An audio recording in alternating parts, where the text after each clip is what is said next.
उनके एक बच्चे ने 5 आउट कर दिए इनके सिर्फ 5 ओवर में। विक्रांत गुप्ता साहब कहते हैं जी मैं पहला मैच टाई हुआ तो मैं कहता था चलो वापसी करेगी टीम।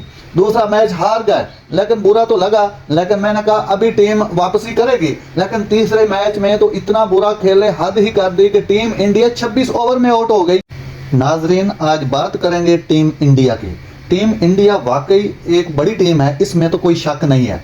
लेकिन टीम इंडिया ने भारतीय मीडिया को, भारतीय अवाम को, तकरीबन 1.5 अरब अवाम है भारत की, सबको उन्होंने इतनी तकलीफ पहुंचाई है। ये श्रीलंका की सीरीज में वाइट वॉश होके कि श्रीलंका में ये जाना ही नहीं चाहते थे।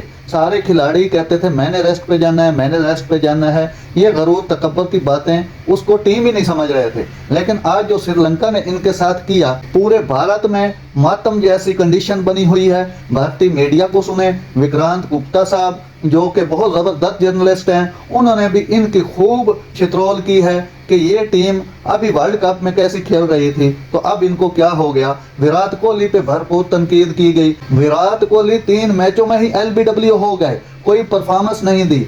उसके बाद अगर रोहित शर्मा आउट हो जाए तो पीछे विकेटों की लाइन लग जाती है। भारतीय अवाम आपे से बाहर हो चुकी है। भारतीय मीडिया जो है वो भी आग उगल रहा है। मुख्तलिफ चैनल्स पे मैंने सुना है कि भारतीय मीडिया पे ऐसी ऐसी बातें की जा रही हैं, लाल पीले कुर्ते पहन के चैनल्स पे बैठ के बड़ी बड़ी बातें करनी, ये भारतीय मीडिया का शेवा बन चुका है। अब खेल के मैदानों में इनकी जो परफॉर्मेंस है वो हमने देख ली है। ये सारी बातें भारतीय मीडिया खुद कर रहा है, जो कि उनको कहना भी चाहिए, क्योंकि भारत की टीम श्रीलंका की 3rd क्लास से वाइट वॉश होके अब लौटी है।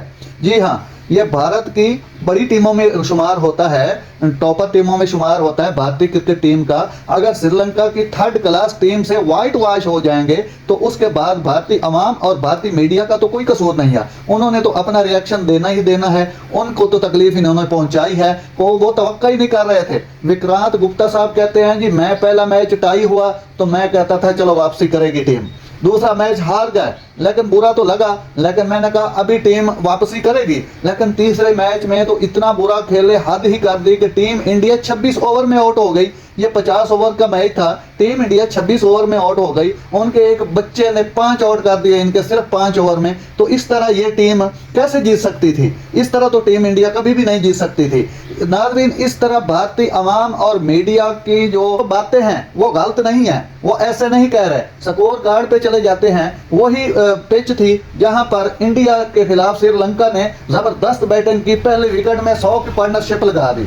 तो वही पिच थी जिसके ऊपर इंडिया का कोई भी बैट्समैन टिक ना सका। रोहित शर्मा टॉपर हैं, 35 रन बनाए उन्होंने, उसके अलावा खातिर खा कारकर्दगी किसी ने दिखाई ही नहीं। तो भारतीय अवाम और भारतीय मीडिया का गुस्सा बिल्कुल ठीक है, क्योंकि इतने अरबों रुपए खर्च किए जाते हैं इस टीम के ऊपर। ये टीम अब इनको नतीजतन ऐसे नतीजे देगी तो भारतीय अवाम ने आपे से बाहर तो होना है, गुस्सा तो दिखाना है, भारतीय मीडिया पे भी रिएक्शन तो आना है। तो आपने तवक्का इसी की ही रखनी है। अगर ऐसा खेलेंगे तो तवक्का ऐसी ही होगी। गौतम गंभीर साहब की ये पहली सीरीज थी और पहली सीरीज में ही उनको काफी तनकीद का निशाना बनाया जा रहा है। गौतम गंभीर भी इस तनकीद की जद में आ चुके हैं, वो भी बच नहीं पाए। भारत को 26 ओवर में 138 रन पे आउट करके श्रीलंकन बॉलरों ने कमाल कर दिया, क्योंकि उनके पास स्पिन अटैक था। तो भारतीय मीडिया जो बातें कर रहा है उसमें मैंने ये भी सुना कि भारतीय बैट्समैन स्पिन को नहीं खेल सकते, इस वजह से यह नतीजा हुआ। तो भारतीय बैट्समैनों को स्पिनर्स को खेलने की भी आदत डालनी होगी, क्योंकि इंडियन पिचों पे 400 भी बना लेंगे, आगे अंदर बाहर जाके खेलना होता है। तो इस हवाले से भारतीय टीम को स्पिनर्स को खेलने की भरपूर प्रैक्टिस करनी होगी। नाज़रीन, ऐसी बर वक्त खबरें सुनने के लिए मेरे चैनल को सब्सक्राइब कर लें। अल्लाह हाफिज।